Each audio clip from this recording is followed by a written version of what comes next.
அத்தாயி கல்வி குழுமத்தின் சார்பில் மார்க்க கல்வியுடன் உலகக் கல்வியையும் கற்று முடித்த 200 அத்தாயி இளம் பட்டதாரி ஆலிமாக்களுக்கு சான்றிதழ் வழங்கும் இந்த நிகழ்ச்சியிலே கலந்து கொள்வதிலே பெருமை அடைகிறேன். இந்த நிகழ்ச்சியிலே கலந்து கொண்டுள்ள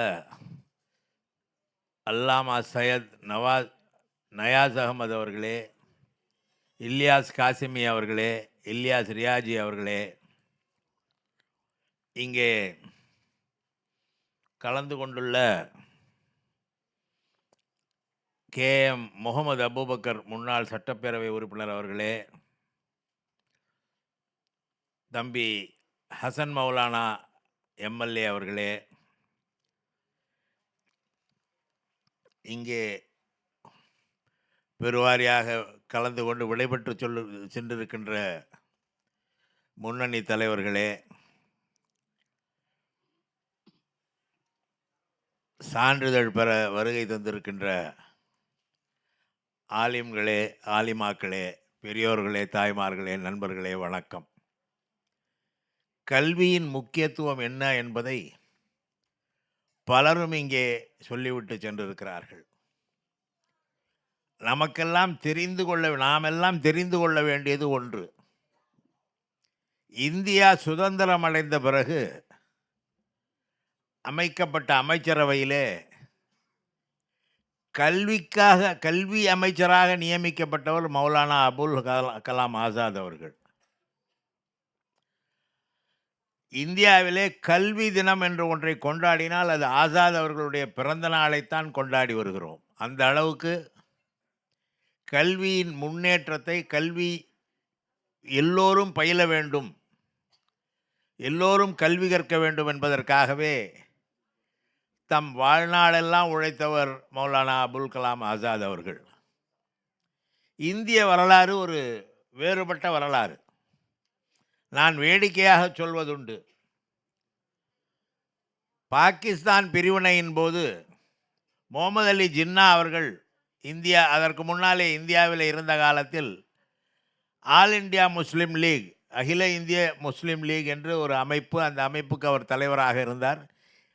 நம்முடைய பல தலைவர்கள் அதிலே உறுப்பினர்களாகவும் முக்கிய பொறுப்புகளிலே இருந்தார்கள். ஆனால் விடுதலைக்கு பிறகு அவர் தங்களுக்கென்று தனி நாடு வேண்டும் என்று கேட்ட நேரத்திலே அவரோடு இருந்தவர்கள் அதை உறுதியாக வெள்ளைக்காரர்களிடமே பேசி தனி நாடு, பாகிஸ்தான் என்ற தனி நாட்டை உருவாக்கினார்கள். அங்கே பாகிஸ்தான் என்பது மேற்கு பாகிஸ்தான், கிழக்கு பாகிஸ்தான் என்று 2 பாகிஸ்தான் இருந்தது. ஆனால் நம்முடைய தலைவர்கள் மௌலானா அபுல் கலாம் ஆசாத் போன்றவர்கள், காயிதே மில்லத் போன்றவர்களெல்லாம் நாங்கள் இந்தியர்களாகத்தான் வாழ்வோம், இந்தியாதான் எங்களுடைய நாடு என்று சொல்லி ஆல் இண்டியா முஸ்லீம் லீக் என்ற பெயரே இந்திய யூனியன் முஸ்லீம் லீக் என்று மாற்றிவிட்டார்கள். காரணம், இந்தியா எங்கள் நாடு என்பதிலே அவர்கள் உறுதியாக இருந்தார்கள். நான் வேடிக்கையாக சொல்வேன், தப்பித்தவறி காயிதே மில்லத் போன்றவர்களெல்லாம் நாங்களும் ஜின்னாவோடு இணைந்து போராடுவோம் என்று சொல்லி இருந்தால் கிழக்கு பாகிஸ்தான், மேற்கு பாகிஸ்தான் போல தெற்கு பாகிஸ்தான் ஒன்றும் உருவாகி இருக்கும் என்று கூட நான் சொல்வேன். ஆனால் நாங்கள் இந்தியர்களாகத்தான் வாழ்வோம் என்று சொல்லி வாழ்ந்த தலைவர்கள், நாம் கல்வி கற்க வேண்டும், கல்விதான் நமக்கு முக்கியம் என்று சொல்லிக் கொடுத்த தலைவர் மௌலானா அபுல் கலாம் ஆசாத், அவரோடு இணைந்து பணியாற்றிய காயிதே மில்லத் போன்றவர்கள். ஒரு மதம் வேறு, கல்வி வேறு. மதம் என்பது ஒரு நம்பிக்கை. இது நமக்கு இந்திய அரசியலமைப்பு சட்டம் கொடுத்திருக்கிற உரிமை. இந்திய அரசியலமைப்பு சட்ட பிரிவு 25 அடிப்படை உரிமைகளிலே வருகிறது. அது சொல்லுகிற அந்த 25 என்ன சொல்கிறது என்றால், freedom of conscience, freedom of religion. Freedom of ரிலிஜன்னா ஒரு மதத்தை பின்பற்றுகிற, பரப்புகிற அது குறித்து பிரச்சாரம் செய்கிற உரிமை, எல்லா உரிமையும் அரசியலமைப்பு சட்டம் 25 சொல்லப்பட்டிருக்கிறது. இந்த நாட்டிலே பல மதங்கள் இருக்கின்றன. இந்தியாவிலே இந்து மதம் என்பது ஒரு மதமா என்கிற கேள்வியெல்லாம் எழும். ஆனால் நீங்கள் 1000 ஆண்டுகளுக்கு முன்னாலே பார்த்தால் இந்து மதம் என்பதே ஒரு மதம் இல்லை. சைவ வைணவ மதங்களாக 2 மதங்களாக இருந்தது. பெரிய போராட்டங்கள் எல்லாம் 2 மதங்களுக்கு இடையே நடைபெற்றது. அது பழைய கதை. இருந்தாலும் ஒரு வாழ்க்கை முறை நமக்கு ஏற்புடையதாக இல்லை என்றால் இன்னொரு வாழ்க்கை முறையை பின்பற்றுகிற உரிமை இந்திய அரசியலமைப்பு சட்டம் கொடுத்திருக்கிறது. இதில் ஃப்ரீடம் ஆஃப் கான்ஷியன்ஸ்னு சொல்லுவாங்க. நான் இங்கே உட்காரும்போது எனக்கு முன்னால் என் சகோதரர் அப்துல்லா பேசும்போது ஒன்று சொன்னார். அவர் இஸ்லாமியர், அண்ணன் பீட்டர் வந்து கிறிஸ்தவர், என்னை இந்துன்னு சொல்லிட்டு சொன்னார். இல்லை இவர் நாத்திகர்னு சொன்னார். என்ன அப்படி அறிமுகப்படுத்தினார். அதுக்கும் உரிமை கொடுத்துருக்குற ஃப்ரீடம் ஆஃப் கான்ஷியன்ஸ்னால் மனசாட்சிப்படி நடக்கும் உரிமை. அந்த உரிமையும் இருக்கிறது. ஆனால் என்னுடைய சர்டிஃபிகேட்லாம் பார்த்தீங்கன்னா இந்துன்னு தான் இருக்கும். ஆனால் என்னுடைய நம்பிக்கை எந்த அளவுக்கு இருக்க வேண்டும் என்பதை முடிவு செய்யக்கூடிய உரிமை எனக்கு இருக்கிறது. இந்த நாட்டிலே ஒரு மதம் இல்லை. சைவ வைணவ மதங்கள் மட்டுமல்ல, இரண்டும் இணைந்து இந்து மதமாக்கிவிட்டது. சீக்கிய மதம் இருக்கிறது, சமண மதம் இருக்கிறது, பௌத்த மதம் இருக்கிறது, கிறிஸ்தவ மதம் இருக்கிறது, இஸ்லாமிய மதம் இருக்கிறது. என்றால் இவர்களெல்லாம் தாங்கள் இதை தேர்ந்தெடுத்து கொண்டு இப்படி வாழ நினைக்கிறோம் நாங்கள் என்று மக்கள் முடிவு செய்து வாழுகிறார்கள். அதற்கான உரிமையை அடிப்படை உரிமையாக இந்திய அரசியலமைப்பு சட்டம் இவர்களுக்கு வழங்கி இருக்கிறது என்பதை நாம் மறந்துவிடக்கூடாது. இரண்டாவதாக, இந்தியாவின் முதல் கல்வி அமைச்சர் மௌலானா அபுல் கலாம் ஆசாத். எனவே இங்கே கல்விக்கென்று நேருவால் தேர்ந்தெடுக்கப்பட்டவர், கல்வி முன்னேற்றத்திற்கென்று பண்டித நேருவால் தேர்ந்தெடுக்கப்பட்டவர் யார் என்றால் மௌலானா அபுல் கலாம் ஆசாத் என்பதை நாம் மறந்துவிடக்கூடாது. அலிகர் முஸ்லிம் பல்கலைக்கழகம் அவர் காலத்திலே தோற்றுவிக்கப்பட்டது. அவர் பல அறிவியல் கல்வி நிலையங்களை உருவாக்கியவர். வெறும் பட்டப்படிப்பு மட்டும் போதாது, அல்லது கலை இலக்கியம் மட்டும் பத்தாது. அறிவியல் கல்வி வேண்டும், பொறியியல் கல்வி வேண்டும், பல்வேறு நிலையிலும் நாம் முன்னேற வேண்டும் என்று அதற்கான திட்டங்களை வகுத்து தந்தவர் மௌலானா அபுல் கலாம் ஆசாத். மிக வெற்றிகரமான கல்வி அமைச்சராக அவர் பணியாற்றினார். இன்றைக்கு நம்முடைய நாட்டிலே கல்வி தினம் என்று எதை கொண்டாடுகிறோம் என்றால் மௌலானா அப்துல் கலாம் ஆசாத் அவர்களுடைய பிறந்த நாளைத்தான் நாம் கல்வி தினமாக கொண்டாடுகிறோம். எனவே இங்கே நீங்களெல்லாம் இருக்கும் பொழுது எனக்கு மிகுந்த மகிழ்ச்சியாக இருக்கிறது. ஏனென்றால் பிரச்சாரங்கள் வேறு விதமாக இருக்கும். அவர்களெல்லாம் வெறும் இதை தான் படிப்பாங்க, அதை படிக்க மாட்டாங்கன்னெலாம் இருக்கும். அதெல்லாம் பொய்ன்னு பல பேர் பொய்யாக்கியிருக்காங்க. நம்முடைய முன்னாள் குடியரசுத் தலைவர் உலகமே வியக்கத்தக்க விஞ்ஞானியாக, விண்வெளி விஞ்ஞானியாக இருந்திருக்கிறார். அவர் ஒரு இஸ்லாமியர். இப்படி பல துறைகளிலும் இருந்திருக்கிறார்கள். ஆனால் இந்த பணியை முன்னெடுத்து செல்வதற்கு நல்ல உள்ளங்கள் இருக்கின்றன என்ற வகையிலே நான் அத்தாயி கல்வி குழும நிர்வாகிகளை, அதன் உரிமையாளர்களை பாராட்ட கடமைப்பட்டிருக்கிறேன். மொழியிலும் பட்டம், அறிவியல் சார்ந்த கல்வியிலும் அவர்களை படிக்க வைத்து தயாராக்குவது என்பது ஒரு முக்கியமான பணி. பல ஊர்களில் இங்கேயே நியூ காலேஜ், புதுக்கல்லூரி, இஸ்லாமியர் கல்லூரி. ஒரு காலத்திலே அதற்கு ஒரு காரணமும் இருக்கிறது.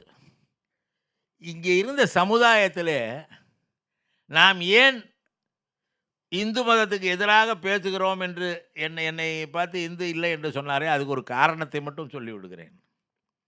ஒரு காலத்திலே நாங்களெல்லாம் படிக்கக்கூடாது,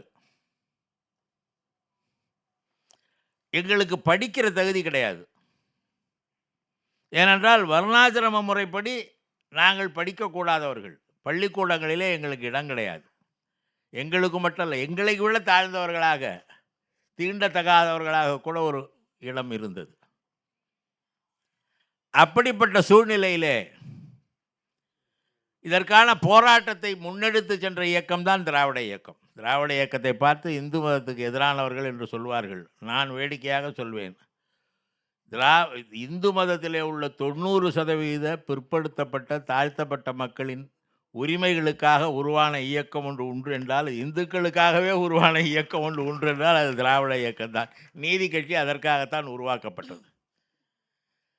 காரணம், படிக்கக்கூடாது என்று சொன்னார்கள். அப்பொழுது இஸ்லாமியர்களும் கிறிஸ்தவர்களும் இங்கே பல கல்வி நிறுவனங்களை உருவாக்கி அதிலே மாணவர்களை படிக்க வைத்தார்கள். எல்லோரும் படிக்கலாம் என்ற நிலையை உருவாக்கினார்கள். அதன் பிறகு வெள்ளையர் ஆட்சி காலம், அதன் பிறகு மிகப்பெரிய போராட்டத்துக்கிடையே நீதி கட்சி ஆட்சி, அதனை தொடர்ந்து இப்பொழுது திராவிட இயக்க ஆட்சி நடைபெற்று வருகிற காலங்களிலே கல்வியின் முக்கியத்துவத்தை உணர்ந்து எல்லோரும் படிக்க வேண்டும் என்ற நிலையை உருவாக்கி இருக்கிறார்கள். ஆகவே இங்கே உள்ள இந்துக்களுக்கு முன்னாலே படிக்க தொடங்கியவர்கள் கிறிஸ்தவர்களும் இஸ்லாமியர்களும் என்பதை சொல்வதற்காக நான் இதை சொல்கிறேன். ஒரு போராட்டம் நடக்கிறது உலகம் முழுவதும். இங்கே பேசும்போது இஸ்ரேலை பற்றி சொன்னார்கள். ஹீப்ரு மதம் அவர்களுடைய மதம். 2 பெரிய மதங்கள் உலகத்திலேயே தழுவி நிற்கிற 2 பெரிய மதங்கள் அந்த பகுதியிலே உருவானவைதான். ஒன்று கிறிஸ்தவ மதம், இன்னொன்று இஸ்லாமிய மதம். காரணம், அந்த பழக்க வழக்கங்கள் மனிதர்களின் உரிமைகளை பறித்தவையாக இருந்தன. அதை மீறி மனிதர்களுக்கு உரிமை வழங்க வேண்டும் என்பதற்காக இயேசுநாதர் அவர்களும் முகமது நபி அவர்களும் போராடி இந்த மதங்களை மதங்கள் என்பது ஒரு அமைப்பை உருவாக்குவதில்லை, சில சிந்தனைகளை உருவாக்குவது. மனிதர்களுக்குள்ள முக்கியத்துவத்தை, மனிதர்களுக்குள்ள உரிமையை பெற்று தருகிற போக்கு. இப்படி நடங்கள், அதை அழகாக சொன்னார். வாழ்வியல் முறை, நாம் யாரை கண்டும் அஞ்ச வேண்டாம், நாமும் மனிதர்கள்தான், எல்லோரும் மனிதர்கள்தான், அவர்களுக்குள்ள உரிமை எனக்கும் இருக்கிறது என்பதை நிரூபிப்பதற்காக சில சித்தாந்தங்களை சொல்லி நீங்கள் இப்படி வாழுங்கள் என்று சொல்லித் தருவதுதான் மதம்.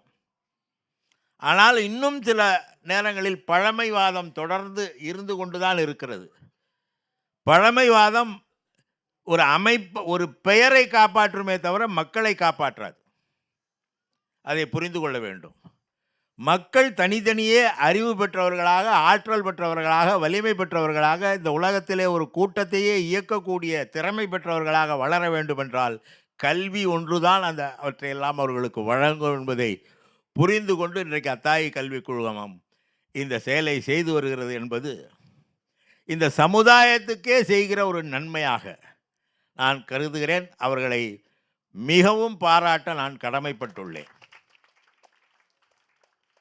வள்ளுவர் சொல்வார், கேடில் விழுச்செல்வம் கல்வி, ஒருவருக்கு மாடல்ல மற்றையவை என்பார். கேடு இல்லாத விழுமிய செல்வம் எது என்றால் அது கல்வி. மாடு என்பது ஒரு காலத்திலே ஆணிரை, அது செல்வம் என்ற பொருளிலே வரும். மற்றவையெல்லாம் செல்வம் அல்ல.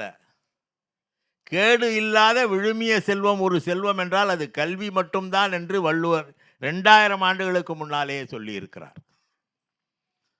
அந்த கல்வியை வழங்குபவர்கள் எல்லோரும் கல்வி கற்க வேண்டும் என்பதற்காக இன்றைய சூழ்நிலையிலே, இந்த காலத்திலே அதற்கான அமைப்புகளை உருவாக்குவர். ஒரு காலத்தில் குருகுல கல்வி என்று சொல்வார்கள். குரு வீட்டுக்கு போய் உட்காந்துருக்கணும், அவர் சொல்லி தரதை படிக்கணும். அவர் கொஞ்சம் பேர் அங்கே உட்காரு, கொஞ்சம் பேர் இங்கே உட்காரும்பார். நீ இங்கே உட்காந்து தண்ணி குடிக்கணும், நீ இங்கே தண்ணி குடிக்கணும்பார். பல நிகழ்வுகள்லாம் இருந்தது. ஆனால் எல்லோரும் கற்க வேண்டும், எல்லோரும் அறிவு பெற வேண்டும், அந்த அறிவு எல்லோரையும் வளர்க்க வேண்டும், அவர்கள் வாழுகிற நாட்டையும் வளர்க்க வேண்டும், நாட்டிலே முன்னேற்றத்தையும் உருவாக்க வேண்டும் என்ற நிலையிலே இன்றைக்கு நீங்கள் எல்லோரும் கல்வி கற்றிருப்பது பெருமைக்குரிய விஷயம். மேலும் படியுங்கள். ஒரு பட்டப்படிப்பு படித்து விட்டோம் என்றதோடு நிறுத்திக் கொள்ளாதீர்கள். மேலும் படியுங்கள், முனைவர் பட்டம் பெறுங்கள், ஆராய்ச்சி செய்யுங்கள், எழுதுங்கள், நிறைய படியுங்கள். ஒன்றே ஒன்றை மட்டும் நான் எல்லோரிடமும் சொல்வது என்னவென்றால், உங்கள் பாட புத்தகத்தோடு உங்கள் படிப்பை நிறுத்திக் கொள்ளாதீர்கள். 1 மணி நேரமாவது வேறு அறிஞர்களுடைய நூல்களை படியுங்கள். அது மேலும் உங்களுடைய சிந்தனையை வளர்க்கும். அறிவை வளர்ப்பது, ஒரு பொருள் குறித்த தெளிவை உருவாக்குவது, அதில் நாம் அதில் வல்லவராக இருப்பது என்பது நம்முடைய கல்வி. ஆனால் உலகத்தை புரிந்து கொள்வது, வாழ்வியலை புரிந்து கொள்வது, வரலாற்றை புரிந்து கொள்வது என்பதற்காக, அதை புரிந்து கொள்ள வேண்டும் என்பதற்காக ஒரு நாளைக்கு 1 மணி நேரமாவது அல்லது அரை மணி நேரமாவது வேறு நூல்களையும் படியுங்கள். படித்து தெரிந்து கொள்ளுங்கள், உலகத்தை புரிந்து கொள்ளுங்கள். நீங்கள் பல்லாண்டு நல்ல கல்வியாளராக, இந்த சமுதாயத்தை முன்னேற்றக்கூடிய ஆற்றல் பெற்றவர்களாக இங்கே உள்ள அனைவரும் வளர வேண்டும் என்று வாழ்த்தி, இந்த கல்வி நிலையத்துக்கு மீண்டும் என்னுடைய நன்றியை தெரிவித்து விடைபெறுகிறேன். வணக்கம்.